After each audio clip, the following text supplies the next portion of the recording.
Welcome back to Definitely Not Definitive. I'm Ken. And I'm Bethany. And we're just a couple of kooky, crazy kids in love that love doing some movie trailer reactions together. We do indeed. Yes, we do. And so, we take a lot of suggestions, we take a lot of recommendations, and one of our community members, a couple of them, actually said that to check out the Northman trailer.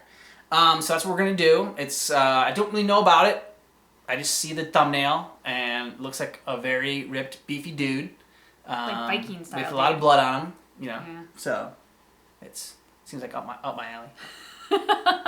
It seems very up his alley.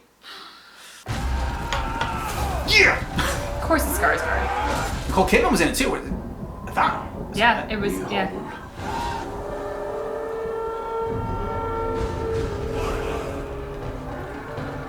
He's here. He's here. Mother! Father is here! The king, my lady. The king. Your fate is set and you cannot escape it. Crazy ass. It's Green Goblin. How I've missed you, my son. One day this kingdom will be yours. Thank you, Father. My king. Is that Ethan Hawke? It might be Ethan Hawke.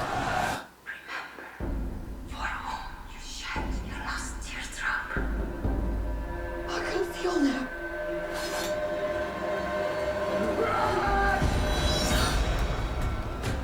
I will avenge you, Father! I will save you, Mother! I will kill you, Fiona! I will avenge you, father. I will save you, mother. I will kill you, Fiona. Revenge story. Mm-hmm. Sold. Why would he stow away to such a hellish place? To find what was stolen from me. And what is that? The kingdom. You must choose between kindness for your kin or hate for your enemies. Your strength breaks men's bones. Oh, cool move. I have the cunning to break their minds. Switch. And night by night, we will carry out my pledge of vengeance. I will avenge you, father. I will avenge you, Father. Oh, what? That's awesome. Save you, mother. I will save you, Mother. Oh, I will kill you, Fiona.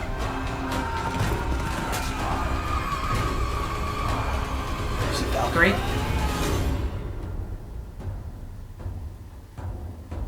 Ethan Hawke. Oh, okay. So when you said the Green Goblin, I'm like, I didn't even recognize Willem Dafoe. I just saw his crazy eyes. I'm like, crazy eyes! Okay, thank you so much for the recommendation. I can see that's that's definitely something that I would be interested in, and yeah, I thought that was really cool. And Skarsgård, of course, fan of his ever since True Blood. It means a lot to us because it's like one of the first show we watched while we were dating. It was our first binge show. True Blood, has a special place in our heart, and it got stupid and it got silly, especially towards the end there. But I always liked about Skarsgård is that he was always 100% committed to the role, and no matter how ridiculous or stupid his lines got or the storyline got, he was always very committed to it. And him and also Michael Fassbender, who was in Magneto in the X-Men movies, the newer X-Men movies, which towards the end there got really dumb and really stupid, but he always committed, always was in the role, and I really respected that. There were other actors in there, I won't say their names, but other high-profile actors that totally phoned it in, totally were just collecting a paycheck, didn't care about it, and just had no respect for the audience. Actors that have respect for the audience and just kind of try to sell it no matter what. It's I don't, I can only do so much with my character, with what I'm giving, and so as long as I dedicate, myself to the craft and give what I can to this, the end result is outside of their is outside of their control. It's up to the director, it's up to the editor, it's up to the producers. So there's only so much they can control. So I just really love the fact that someone's so committed to it, and it's just I'm gonna control what I can control and give what I can to make this the best possible product, that I can. I mean, I will say that for Skarsgård, I have never seen him give a bad performance. When you have an actor that, even in more challenging circumstances where maybe the final product isn't a great product. Like maybe not every episode of True Blood is a great, television moment. Yeah. But when you, no matter what you're cast in, are always bringing in a good performance, regardless of what's going on around you.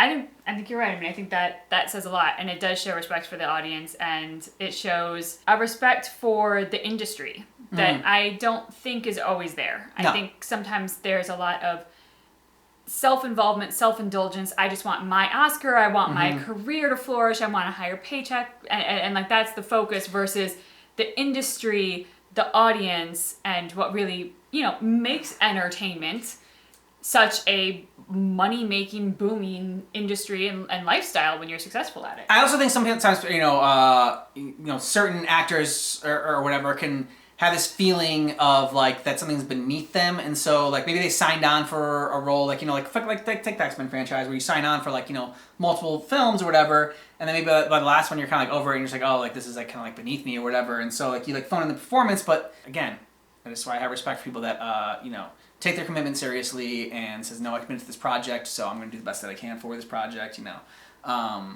so. And I also think with this, because I love the history and stuff, that this is going to be really fun to explore. That shot of Skarsgård just look like mean mugging the camera, looking super beefy and whatnot, made me think of Game of Thrones. Khal Drogo? Yes. I mean, I was like, that's his Khal Drogo moment. Like, with the two weapons and just... This badass woman was grabbing the spear in midair and just whipping it back at the... That was awesome! That was amazing. That was the best. I hope we see more of that. And then he jumps off. And, so great fighting. Looks like a good story. Revenge story. Love it. And thanks so much for watching our reaction for this. You've seen our reaction now for the Northman official trailer. Just keep in mind that our reaction is definitely not definitive.